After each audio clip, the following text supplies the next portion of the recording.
I went to London Film Festival. Well, sort of. I went to London Film Festival in my local university town, which wasn't London, but it still counts, right? So this year I had the super privilege of being able to actually bag tickets to see not one, not two, not three, but 4 London Film Festival films this year. It's insane to think about. And I'm so stoked that I'm able to share all my thoughts about the ones that I saw. So I got to see 4 films, as I said. I saw White Noise, I saw The Whale, I saw Triangle of Sadness, and I saw Glass Onion. And in this video, I intend on going through all of them, because why not? I mean, it's not every day that you get to watch films super early before anyone else would have seen them. So, without further ado, let's get into it. Okay, so the first film, White Noise, directed by Noah Baumbach. We love him. He is a director that I have followed and appreciated for so long. I mean, he's done some incredible films, probably some of my favourite films as well. You've got Frances Ha, he did Marriage Story, The Merowitz Stories, I think While We Were Young, which is an underrated classic, absolute banger of a film. And he is back and he's reunited with his cast members from Frances Ha, which is Adam Driver. Then again, they have worked together on a lot of projects together, but Greta Gerwig as well, because those were the two of the main characters in Frances Ha. But what's great is Greta hasn't been in acting for a really long time.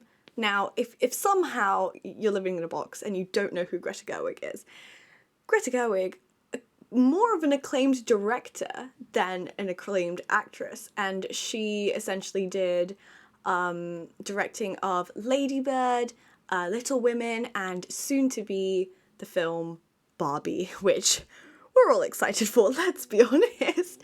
And this is the first time that they're back together, working on this project, and it's super stoked. It's just a very exciting time. Very exciting time. So let's actually talk about what the basic premise of the film is.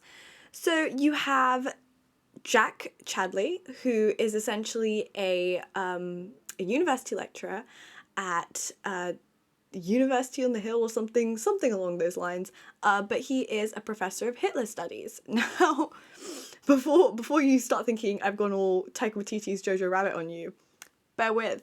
It's not that crucial plot point, but still, it's a thing that exists in this universe. And he was the one who created this whole department basically dedicated to Hitler, which was quite interesting. And the story follows him and his experiences of a tragic event that ends up kind of being bestowed upon its town. But it also a focus on his family and his relationship and dynamics with his wife and his children, and his stepchildren, and so on and so forth. So it's a real blended family kind of situation, but also dealing with a traumatic event kind of going down, and then the repercussions of that, and so on. And Greta Gerwig playing the wife, Babette. And honestly, it's very I think it's set in the 1980s. It's very 1980s, classic, that era, the style, the outfits, the way they talk about the university experience as well.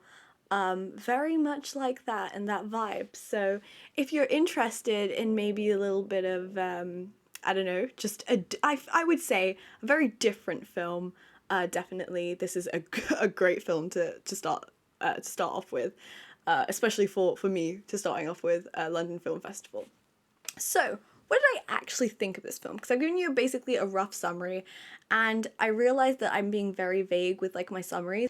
I feel like the best thing to do when going into films for London Film Festival, or films that that people aren't going to see for a really long time, is to do less is more. So you're going to see that as a big trend. So I'm going to try and give you as little as possible, whilst also giving you enough to kind of get a vibe for whether you like it or not. But without further ado, let's actually talk about what I genuinely thought of the film. So, one thing that struck me as incredibly, appealing about this film was the set design. Now, White Noise is based off of a book written by Don DeLillo, or DeLillo, one of the two. I'm never good at pronouncing names. But it's a book, and I managed to read, I want to say like 16 chapters, maybe 15, before I kind of was like, oh gosh, I don't have enough time to finish this before watching the film. And believe me, I tried. I really did try. I wanted to get it finished, but alas, I just took so long.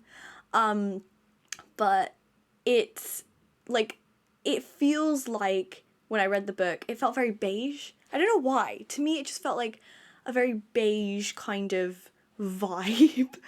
Maybe it was because it's also the 1980s as well. I kind of associated it with, like, I don't know, that type of color scheme. And yeah, and I also didn't watch the trailer for the film either, so I was very much like, I don't know what's going on. But set design and color of the film was just so incredible. Like, I appreciated every single set piece that I saw. You could clearly tell that they thought about the way that everything was looking in this film to make it seem very compelling and interesting to the audience, and we love that. Very, very bright colors, very, very 80s bright color vibes. Don't know why I thought beige was going to be a more like reoccurring theme, but here we are. But I loved it. I loved the set design. It was truly, truly incredible. Now, I think just in general, it was a really wacky and wonderful premise. Like, I don't think I have seen that much existential dread in a film in a really, really long time. And it's being so self-aware and not shying away from the fact of, like, let's soften the existential dread in this. Like, I genuinely left the theatre, and also even during the film as well, I felt, like, genuinely anxious. Like, I felt like something was sitting on my chest and making me feel, like, super, super anxious, and, like, almost as if I couldn't breathe, which I think initially when I was sat there, I was like, I feel super uncomfortable and I don't like it. But the more I thought about it, the more I was like, I think this is kind of a good thing.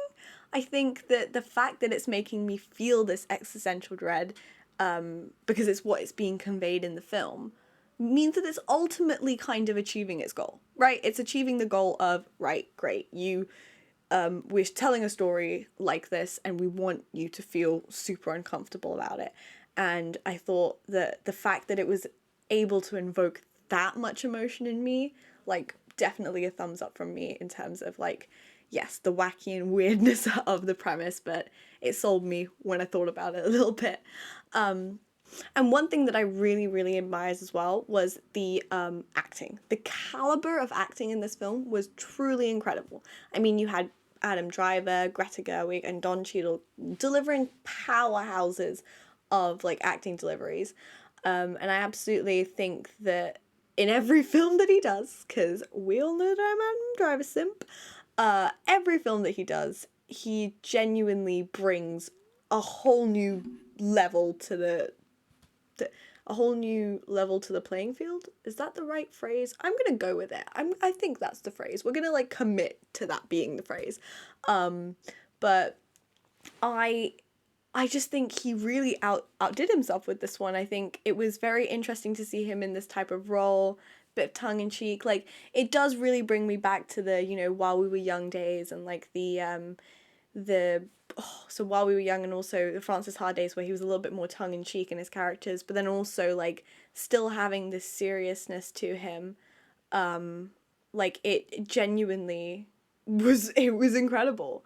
And it was, as I said before, it was lovely seeing Greta acting again, and although I don't think her acting was as strong as Adam Driver's in this, I think she definitely delivered in the parts that she needed to. There was she had a nice monologue within the film that definitely made me be like, she's back, baby! Actress Greta Gerwig is back! And we love that. We love that for her, honestly.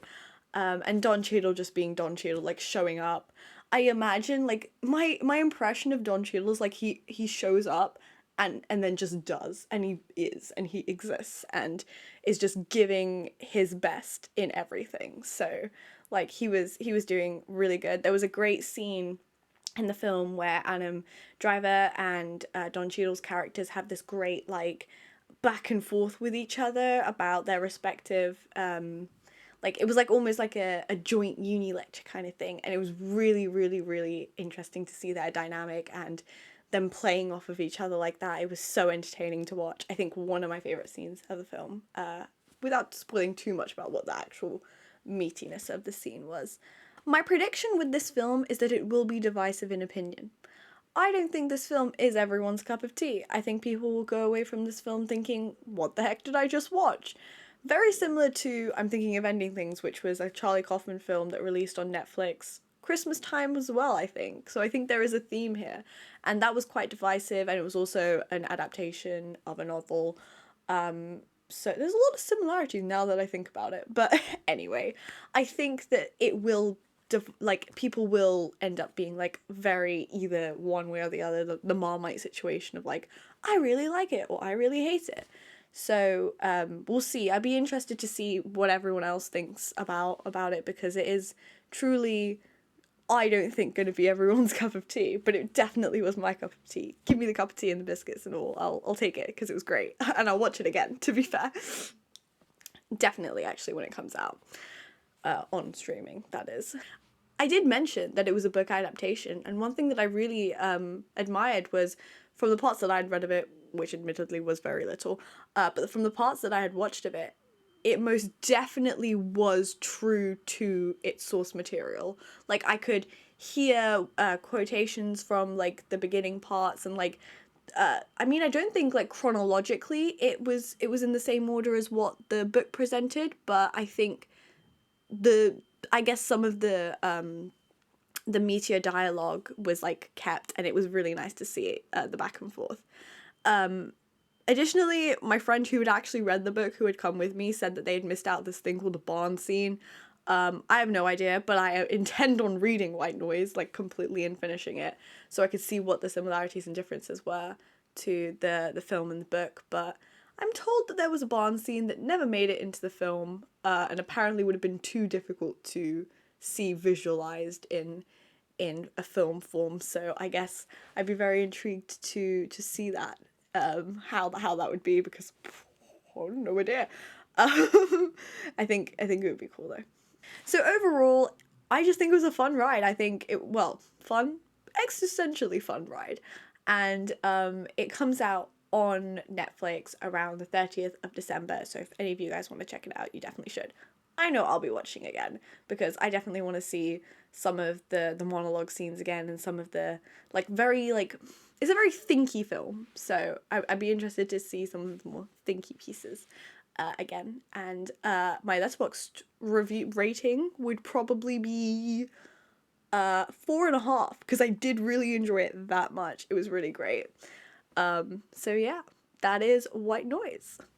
So next up on the London Film Festival list, we have The Whale. Now, this one's been causing all the stir, right? There's been a lot going on about this, some positive and some negative. So this is by director Darren Aronofsky. Now, this is the first Aronofsky film I've actually seen. So Black Swan, haven't seen that. And there's another prolific one that he's done, Requiem on a Dream or of a Dream, that one. 2, haven't seen. This is my first one, so it's quite interesting to see what type of director this human is, because I just have nothing. I have nothing to go off of compared to Noah Baumbach, which I know his like discography, filmography is probably the better term. Like the back of my hand. This one is just very much like, oh, okay, let's see what style of film I am rolling into today. And I have to say, it was like I went from existential dread to like utter depression with this one. So let's give you kind of an overview. So, directed by Darren Aronofsky, had Brendan Fraser and Sadie Sink in it as like the 2 prolific roles within the film, and it was essentially about Charlie, who is played by Brendan Fraser, is a divorced father who is suffering from like heart-related complications, like health complications due to his weight and the fact that he was essentially binge eating. And the story follows his health and his life, and like the unfolding of the story of his life and how he got from where he was before to where he is now, essentially like struggling with severe health problems. And my gosh, was it deeply harrowing and made me feel so sad leaving the cinema. I definitely cried multiple times in the runtime, if to give you any indication. And some parts were incredibly hard to watch. So definitely there is like, I'd say like a big trigger warning for anyone who suffers from like, I don't know, food related disorders, because I do think it's quite heavy on those subjects. So, what I love about the film, I think the best way and the best comparison I can give it to is The Father. So the Oscar nominated film based on a play, because this was also based off of a play as well. And so this is the Oscar nominated film that had Sir Anthony Hopkins playing a man with dementia and his struggles with it. And it was very much focused on like a single set piece location and followed his story and his life and trying to understand who he is. And I think it was very reminiscent to this one. I wouldn't be surprised if the plays were written by the same humans, because I think definitely the tonally is quite similar, or like narratively it's quite similar. And it does make sense that it would be a play originally, because it was just one set location, and that's great. And I think it's cool. More films should do that. Drive your narrative through one set piece. I felt like I was going to add more to that, but I didn't. But, you know, I think mainly to do with character development and narration and whatnot, like all of that focus, rather than letting like the actual location or the visuals drive the plot. I think that's very cool. And I think it works in Aronofsky's favour. For the most part, I think it's very powerful tool having it just in one place, because you're more emotionally invested and immersed in the characters.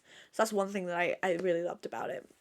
I mean, I think it was beautifully poignant as well, because this is something that, like, a subject that I have no close or direct experience with. So being like warped and sucked into that world really made me appreciate and reflect on like some of my attitudes towards certain things, because even though it is about kind of an eating disorder, and like the health complications that can come with that, I think that it's the way there are so many things that you can relate to based off of his outlook on life, like Charlie's outlook on life.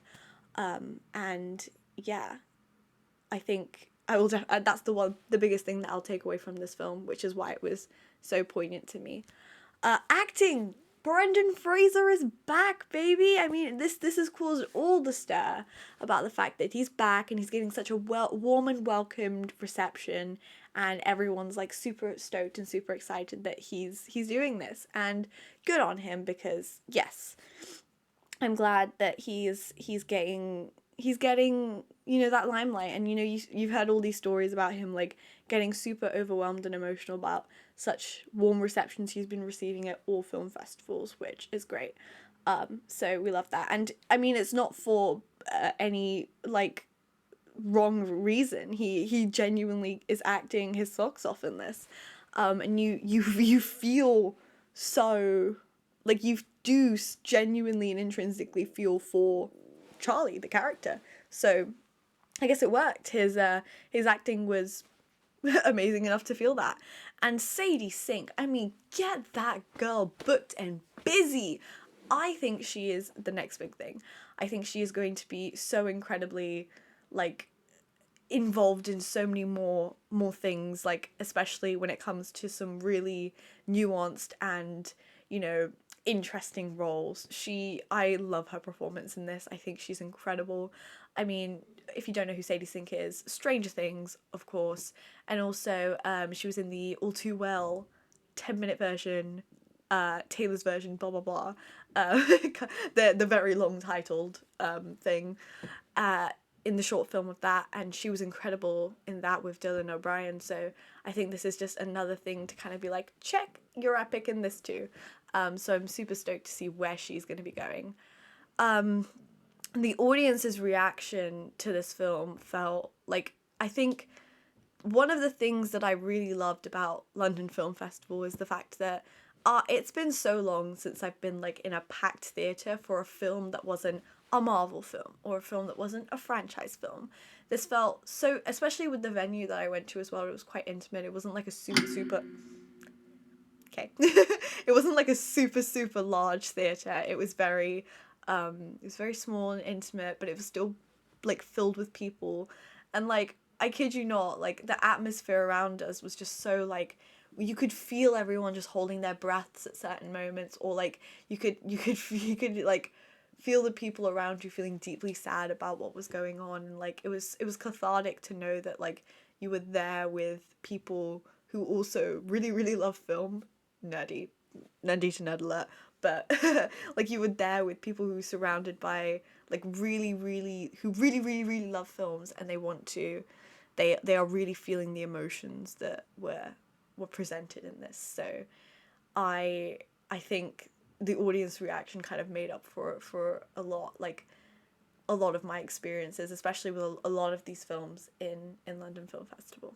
Now, I think the biggest, as I did touch on it briefly, but I think the biggest takeaway for me from this was the fact that Charlie's character instilled positivity in even the most hopeless moments, but also still, it's like he masked his happiness or his hope, his positivity, like in front of his hopelessness about everything. And there was so much love and so much, like you wouldn't expect it, but there was just genuinely so much love in this film and so much light and positivity. And for someone who seemingly you would completely and utterly understand to just completely reject society and reject the fact that, you know, this is the way people perceive me kind of thing, to then openly be like, no, I'm going to still be positive. I still feel like the people around me deserve that, and wants to leave a positive mark on the world.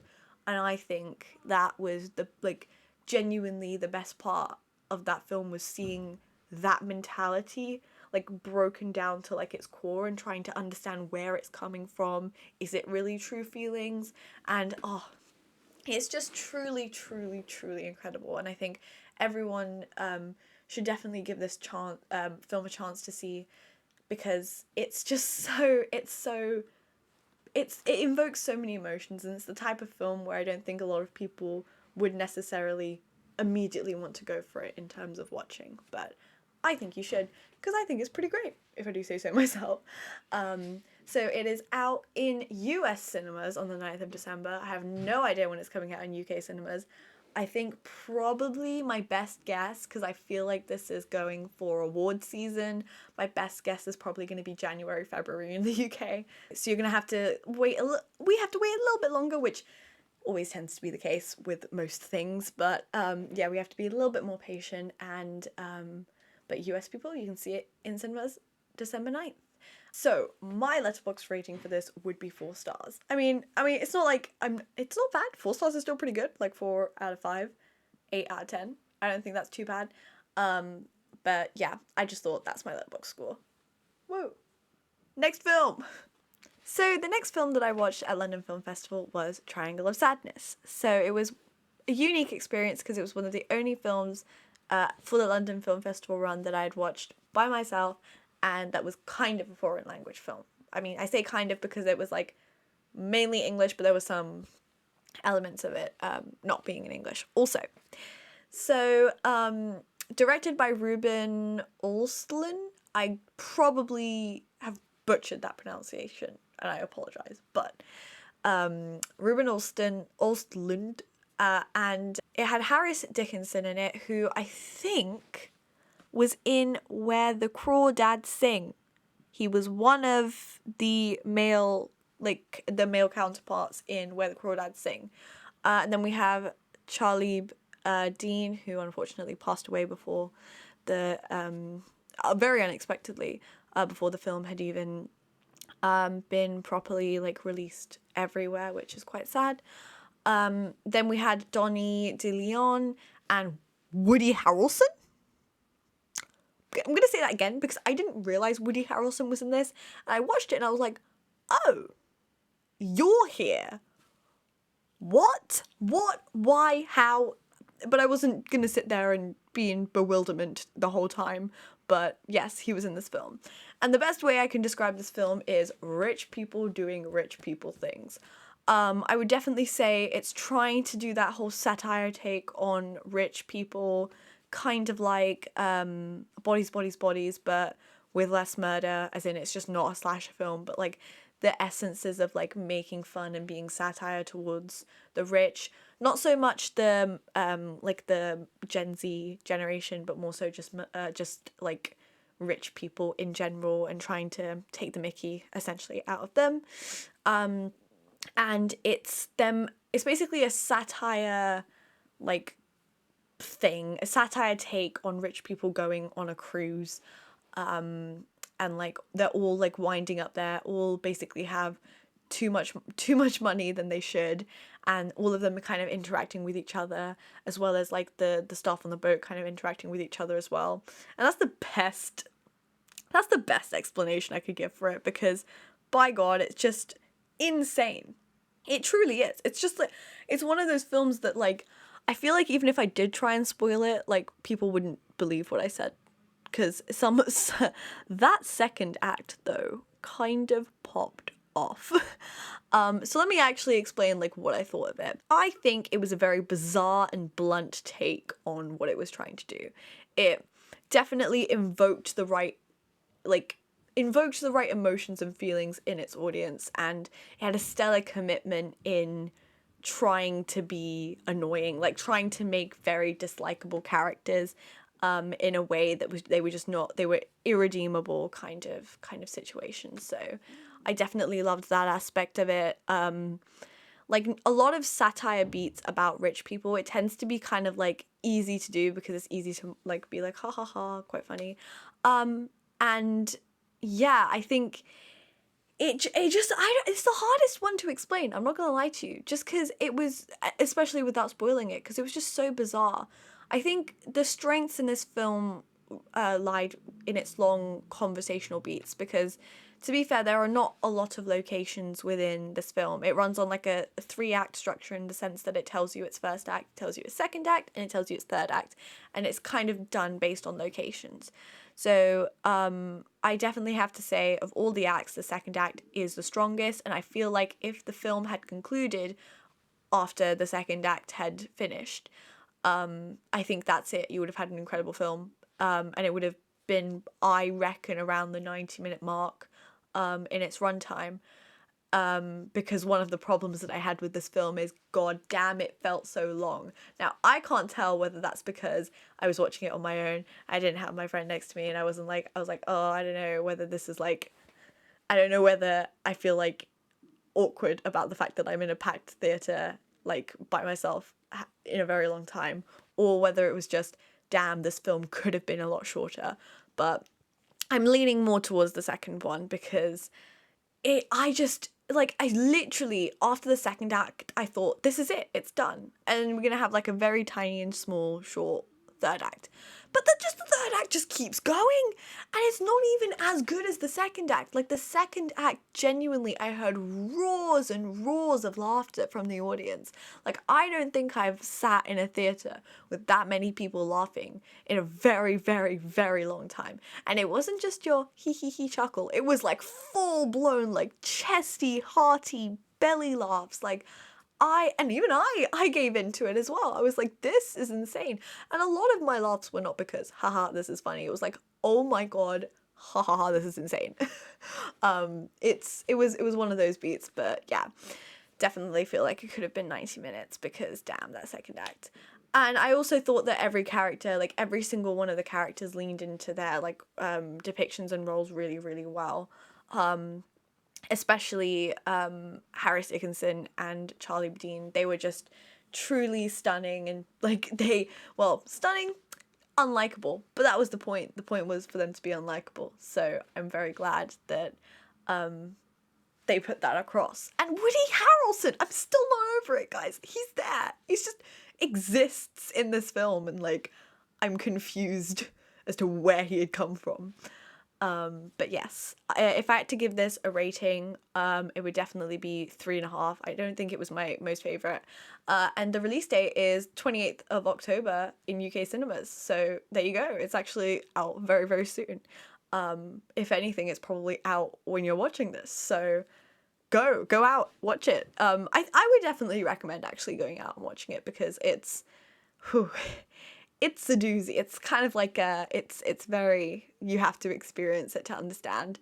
Just for that second act, I would tell you to experience it. And for those of you who've seen it, you know what I'm talking about. You know the dinner, the everything that unfolds at the dinner, the chaos. It was, some points, I have to say, I did feel like I was gonna throw up. And I admit that wholeheartedly, but it was still funny as hell. It was great. So it's now time to move on to the last film of London Film Festival, and by far the one that made me feel the happiest, because it was just such a fun ride, and that was Glass Onion, a Knives Out mystery. So for all of you who are probably watching this video, this is probably the one that you're most excited for, because, you know, Knives Out, great film. Chris Evans, oh god, who else is in it? Got distracted a little bit by Chris Evans. Ana de Armas. Who else is in this film? Couple of the It Chapter 1 kids.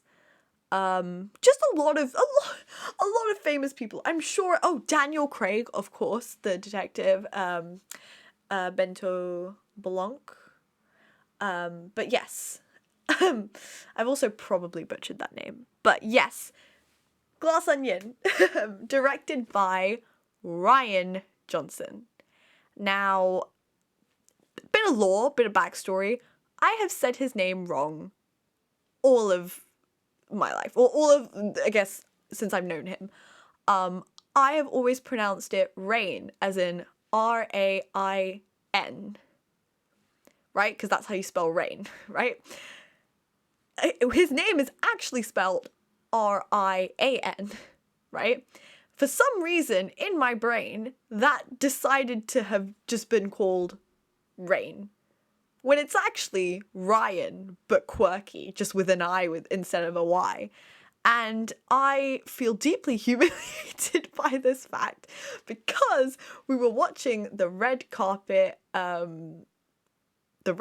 highlights of like, you know, the closing gala, because this was the closing gala of London Film Festival, and just hearing them keep saying Ryan, I was like, I have been saying his name wrong my entire life. So I had to get that out the way. This is my formal apology to Ryan Johnson, because you deserve respect on your name, and I'm sorry. Okay, now that's out the way, let's actually talk about the film, shall we? So we have some powerhouse actors in this. So we have obviously Daniel Craig making his return as the Detective Blanc. And then we have Janelle Monáe, which I hadn't seen her in stuff prior to this, but apparently she has been in a couple of things prior to this. But I want to say that this is a very standout role for her. But yes, anyway. And we've got Edward Norton, you've got Catherine Hahn. Oh my god, there's just so many people that I'm not remember. Oh, Dave Bautista. Like, again, Ryan Johnson tends to have like a great hold of, especially for the from having like Knives Out as its predecessor, like loads and loads of actors are going to want to sign on and say yes to like a great whodunit. So what can I say about this film? Now, I was sworn to a lot of secrecy, not by an NDA, but by an actual just, I guess, promise to Ryan Johnson. And it was to basically try and keep spoilers to a down low and try and not to say too much about this film. And I completely agree. It's a whodunit. Shouldn't really delve in too much into the into the plot, because I kind of think that the fact that it's a Knives Out sequel sells the film enough. So the best way I can describe it is it's another murder mystery. Expect the unexpected. And then when you expect the unexpected, then expect the unexpected of the unexpected, because you keep guessing with this film and you just never get it right, which makes you feel super, super silly. But just put it down to Rian Johnson's great writing and directing skills, because genuinely very, very fun. And another great word I would use to describe this film is fun. It's just so fun. It was a great positive vibe to end London Film Festival on. So definitely loves that. So I think my expectations were very much met with this, because I had high expectations based off of, obviously, Knives Out was a really, really good murder mystery, and people essentially praised Rian. I almost did it again. I almost said Rain again. Rian Johnson's like reinvention of the murder mystery genre. And I haven't really seen it since then. Like, I saw See How They Run, which is, again, another try and, like, whodunit kind of vibe, but it didn't really quite capture the essence of what, Knives Out brought to the table. So I would still say there's nothing that kind of topped that. But now I feel like we've got a strong contender in Glass Onion, which is really cool. And I just really adored just everything about it. Some of the most standout performances for me were, I think the standout performance for me was Janelle Monáe. Like, I was expecting nothing of her acting, because I was kind of thinking, well, Janelle Monáe, she's mainly known for singing. We all know how singing, singers who become actors, kind of the drift is they're either really good or really bad. I'm looking at two specific, like one example for each here. But like, I think it was genuinely very, very, very interesting to see her, her perspective, like her take and her acting and her, like the way she ran with her character, because it was a very multi-layered character that I didn't expect. I think Triangle of Sadness, I think that this had very unlikable characters too, very similarly to Knives Out, the first one, because you need unlikable people with good motivations to kind of carry forward a murder mystery, because then you're always kind of thinking, ooh, is it this one? Ooh, is it this one? Who's it? Who's it gonna be? I just want to add that Rian Johnson is genuinely a genius. I know all you people out there who absolutely despise The Last Jedi, and to you I give a strong no, you're just wrong. That will cause stir. No, I just think The Last Jedi is given a lot of like flack for what it is, but I think Rian Johnson was really, really, like, he did really well with, in my personal opinion, with it, and I think that it's evident that he had the best of intentions with it, seeing this stuff, because it's just so beautifully written, so wonderfully written. So I think people now will start to appreciate him a lot more, which I'm absolutely here for, because he definitely deserves all the recognition and praise in the world, because he is a genius. It's very hard to kind of create a murder mystery film that leaves people, like, that makes people surprised, and I think he definitely did that. There was so much laughter, so much humor that I didn't expect. I mean, there were some genuinely funny scenes that I was just like, oh my god, this is insane. A lot of action, and all around just a great vibe, and I would love a Knives Out film every single year, please. Rian Johnson, even though that's probably not possible. He did say in the red carpet interviews every 3 years, so 2025 I am waiting for my Knives Out, the Knives Out, like the third in the Knives Out trilogy, because I'm so down. And overall I would give this a 4.5 stars out of 5. Yep, that's right. I definitely really did like this one. And it comes out in cinemas for a 1-week exclusive run on the 23rd of November in the UK. I'm not sure what is happening in America, but then if you want to wait and you missed the theatrical window, or you want to see it again, you can watch it on the 23rd of December on Netflix everywhere. So that was London Film Festival. I think it was great. I genuinely had like the most like amazing time, and I would hopefully love to attend London Film Festival actually in London one year, because that'd be great, because I'm actually from London. So fingers crossed that will happen at some point. And let me know which films you are most excited about in the comments, because I know that I was really excited for White Noise per se, but I didn't really think about Glass Onion too much. But I would kind of switch the I guess the scales now that I know what I know about the films and I've seen them.